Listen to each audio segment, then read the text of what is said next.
હું હિતેશ પટોડિયા આજે આવી ગયો છું ભેસાણ મારા ફુવાની વાડીએ અને અહીંયા ફુવા જો આપણે ચા બનાવે અડધા આટાની ચા હે તમે ક્યારે પીધી નહીં ઈ હું અડધા આટાની ચા હે એમાં લીંબુના પાંદડા તજ લવિંગ બાદિયા બધું નાખીને બનાવવામાં આવે પ્યોર આયુર્વેદિક ચા હે તો તેલ મૂકીને વઘારે કરી નાખાય ને ઈ શું બાકી હા તજ લવિંગ બાદિયા ને બધું આવી ગયું તો તેલ મૂકીને વઘાર જ કરી નાખાય લીમડાના પાન નાખવા પડે લીમડાના નો નખાય કડવો થઈ જાય એ મીઠો લીમડો હું મીઠો લીમડો ઈ તો ખબર નથી વાહ ભાઈ વાહ અડધા આટાની ચાનો ઉફાણો આવી ગયો છે અને તમે અહીંયા શું કરવા આવ્યા હતા વાડીએ અમારે આજે રવિવાર હતો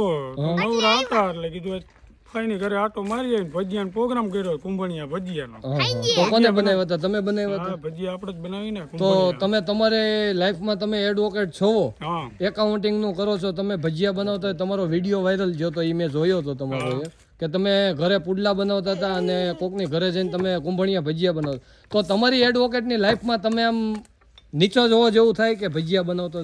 ના એક એવી કોઈ પણ રસોઈ તમને આવડતી તો એક સારું કાર્ય કહેવાય એમ તમને ભજીયા બનાવતા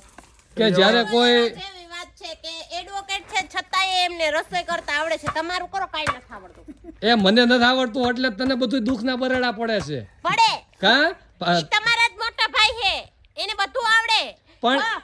એને હેને જો શું કહેવાય ઓલું નામ લખતા આવડે હા પછી એને ઈ એડવોકેટ છે એટલે શું કરાવતા આવડે હિન્દી બોલતા આવડે પછી એને એસબીઆઈ ની વીમા પોલિસી નું કરે પછી ભજીયા બનાવે પછી એને શાક બનાવતા સરસ નું આવડે છે પંજાબી પછી એને પુડલા બનાવતા આવડે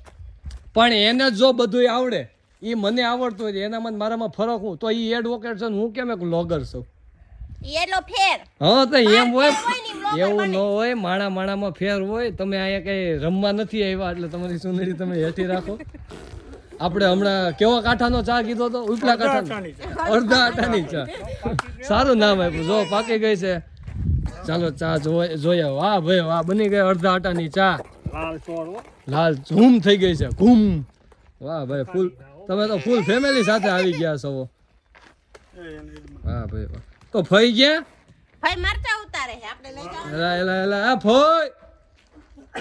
એ તો આમ ક્યાંક વયા ગયા ક્યાં વયા ગયા હાલો સા પાકી ગયો અડધા આટાનો આમ આવે છે ફઈ આમ ઓલું ઓ હે છાણિયું ખાતર તો જો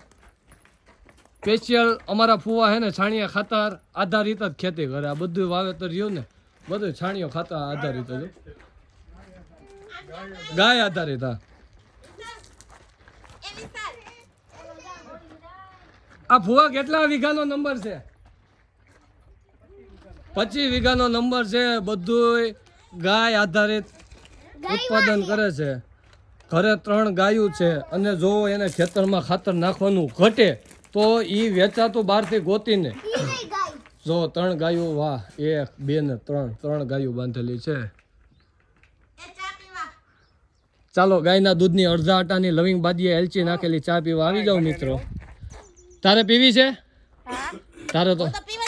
હા તું તો આવું હોય ને અડધા આટાની હોય તરત પી લેશો કપલીન